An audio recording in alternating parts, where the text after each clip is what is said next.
क्या आपने कभी सोचा है कौन से कर्म करने से मनुष्य को पशु योनि मिलती है?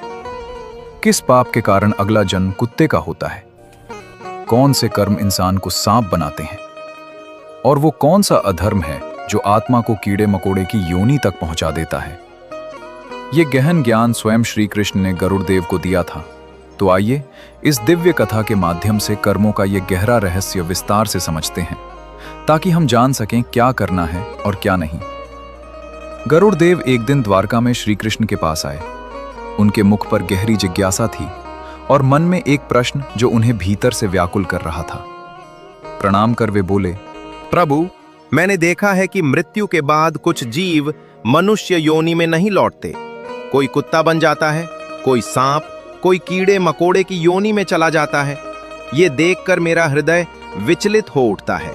कृपया बताइए, ऐसे कौन से पाप होते हैं जिनके कारण मनुष्य को पशु योनि प्राप्त होती है? श्री कृष्ण मंद मुस्कान के साथ गरुड़ देव की ओर देखे। उनका स्वर शांत था, पर शब्दों में गहरी गंभीरता थी। वे बोले, गरुड़, तुम्हारा यह प्रश्न अत्यंत महत्वपूर्ण है। यह केवल तुम्हारी जिज्ञासा नहीं, बल्कि समस्त मानव जाति के लिए विचार करने योग्य विषय है। कर्म का फल सूक्ष्म होता है और उसे समझना सरल नहीं।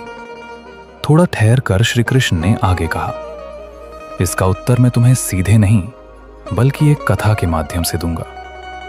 यह कथा हर उस मनुष्य के लिए कल्याणकारी होगी जो अपने कर्मों और उनके परिणामों को समझना चाहता है। इतना कहकर श्री कृष्ण कथा आरंभ करने लगे और गरुड़ देव ध्यानपूर्वक सुनने लगे। बहुत ही समय पहले की बात है। एक शांत और हरियाली से भरे गांव में एक ब्राह्मण रहता था। उसका घर सादा था, पर उसमें संतोष और शांति का वास था। ब्राह्मण वेदों और शास्त्रों का गहरा ज्ञान रखता था। उसका जीवन नियम, संयम और धर्म के मार्ग पर चलता था। उसके साथ उसकी पत्नी रहती थी, जो स्वभाव से अत्यंत सरल, पवित्र और धर्मपरायण थी। दोनों का जीवन एक दूसरे के सम्मान और समझ पर टिका हुआ था। ब्राह्मण की पत्नी प्रतिदिन प्रातः ब्रह्म मुहूर्त में उठती, स्नान करके स्वच्छ वस्त्र धारण करती और सबसे पहले तुलसी के पौधे में जल अर्पित करती। दीप जलाकर वह ईश्वर का स्मरण करती और पूरे मन से प्रार्थना करती। उसके लिए यह केवल एक नियम नहीं था, बल्कि श्रद्धा से भरा हुआ भाव था। घर के हर काम में उसका मन लगा रहता और वह बिना किसी शिकायत के अपने कर्तव्यों का पालन करती।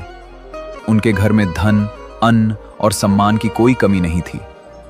गांव के लोग ब्राह्मण का आदर करते थे और कठिन समय में उससे सलाह लेने आते थे। पर एक कमी थी जो दोनों के हृदय में चुपचाप पीड़ा बनकर रहती थी। उनके घर में कोई संतान नहीं थी। विवाह के कई वर्ष बीत गए थे, पर सूना आंगन उन्हें भीतर से कचोटता रहता। एक दिन संध्या के समय ब्राह्मण अपनी पत्नी के पास आकर बोला, मैंने जीवन में जो कुछ पाया है वो सब ईश्वर की कृपा से है, पर मन के किसी कोने में ये अभाव बार बार उभर आता है। क्या हमने कहीं कोई त्रुटि की है जो हमें ये सुख नहीं मिला? पत्नी ने शांत स्वर में उत्तर दिया, स्वामी, ईश्वर जो करता है वह हमारे कल्याण के लिए ही होता है। संभव है ये भी हमारी किसी परीक्षा का समय हो। हमें धैर्य नहीं छोड़ना चाहिए और प्रार्थना करते रहना चाहिए। इसके बाद दोनों ने और अधिक नियम पूर्वक ईश्वर की उपासना आरंभ की। ब्राह्मण ने व्रत किए, दान दिया और तीर्थों का स्मरण किया।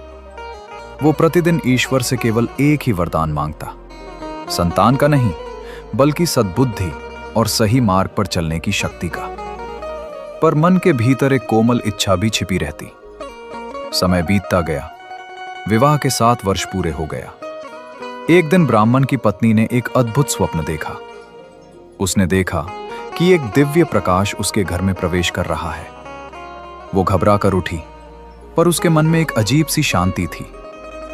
कुछ ही दिनों बाद उसने ब्राह्मण को यह समाचार दिया कि वो गर्भवती है।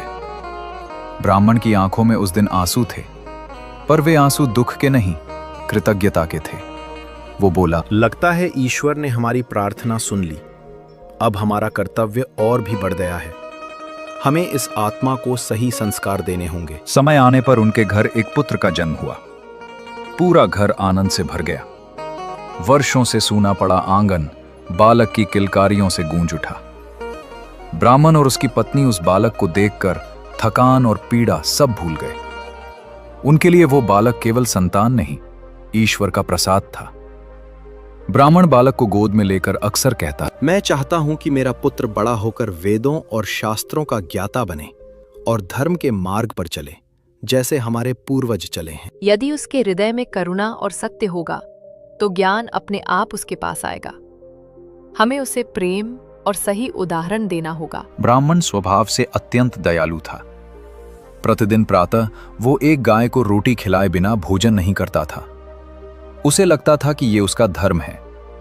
गांव की गलियों से गुजरते समय यदि कोई कुत्ता, बिल्ली या पक्षी उसे दिख जाता तो वो रुककर उसे कुछ न कुछ खाने को अवश्य देता। ये सब वो दिखावे के लिए नहीं, बल्कि भीतर की करुणा से करता था। एक दिन एक पड़ोसी ने उससे कहा, आप इतना दान करते हैं, हर जीव का इतना ध्यान रखते हैं, क्या आपको कभी ये बोझ नहीं लगता? ब्राह्मण ने शांत भाव से उत्तर दिया, यदि किसी भूखे को देखकर भी हृदय न पिघले तो ज्ञान और धर्म का क्या अर्थ रह जाता है। उसका पुत्र धीरे धीरे बड़ा होने लगा। ब्राह्मण उसे अपने साथ बैठाकर वेदों की ध्वनि सुनाता, मंत्रों का उच्चारण करवाता और साथ ही जीवन के छोटे छोटे संस्कार भी सिखाता। वो उसे केवल पुस्तक का ज्ञान नहीं, व्यवहार का ज्ञान देना चाहता था।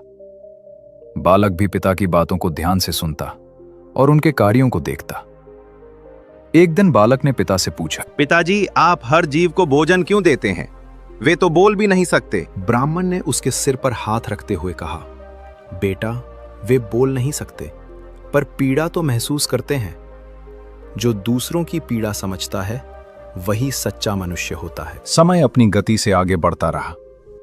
वही बालक जिसे कभी पिता के शब्दों में सत्य और करुणा के बीज मिले थे, अब किशोरावस्था पार कर युवावस्था की दहलीज पर खड़ा था। उसके भीतर की जिज्ञासा अब संयमित नहीं रही। गांव से बाहर की दुनिया, नए लोग और नई आदतें उसे अपनी ओर खींचने लगीं। धीरे धीरे वो ऐसी संगत में पड़ गया जहां न तो धर्म का मान था और न ही संस्कारों की कदर। आरंभ में परिवर्तन बहुत सूक्ष्म था। वो पिता के साथ वेद पाठ में कम बैठने लगा, पूजा के समय बहाने बनाने लगा, माता की कही बातें उसे बोझ लगने लगीं।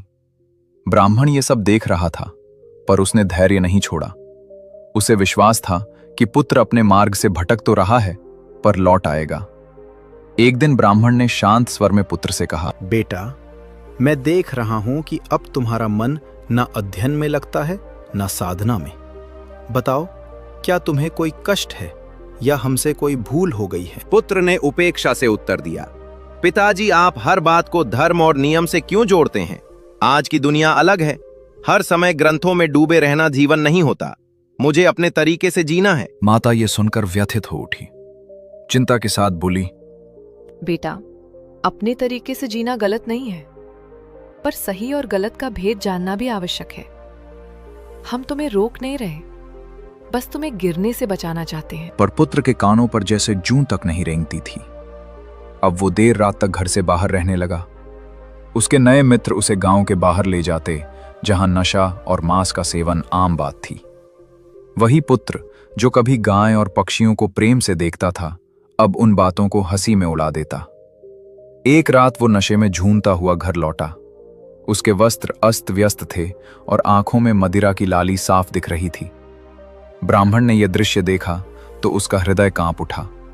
उसने कठोर शब्द नहीं कहे, पर स्वर में गहरी पीड़ा थी। बेटा, यह मार्ग तुम्हें कहाँ ले जाएगा? मैंने तुम्हें सत्य और संयम सिखाया था। तुम्हारे कर्म केवल तुम्हें ही नहीं, पूरे वंश को प्रभावित करेंगे। पुत्र हंस पड़ा और बोला, पिताजी, आप पुरानी बातों में जीते हैं। जीवन एक बार मिलता है।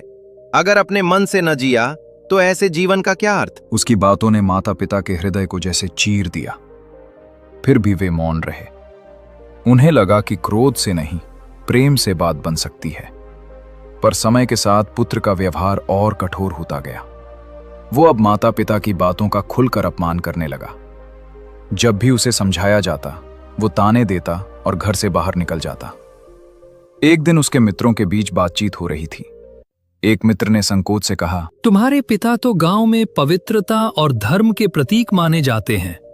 तुम ये सब करते हो तो तुम्हें कभी अपराध बोध नहीं होता। तुम्हारे पिता तो गांव में पवित्रता और धर्म के प्रतीक माने जाते हैं। तुम ये सब करते हो तो तुम्हें कभी अपराध बोध नहीं होता। पुत्र ने मदिरा का पात्र उठाते हुए उत्तर दिया, पिता का जीवन उनका है, मेरा जीवन मेरा है। मैं उनकी तरह बनकर अपनी जवानी नहीं गंवाना चाहता। उसकी हंसी में घमंड था और आंखों में अहंकार। वो ये भूल चुका था कि स्वतंत्रता और उच्छृंखलता में अंतर होता है। उधर घर में माता हर रात दीपक के सामने बैठकर प्रार्थना करती। उसके शब्द मौन होते, पर आंसू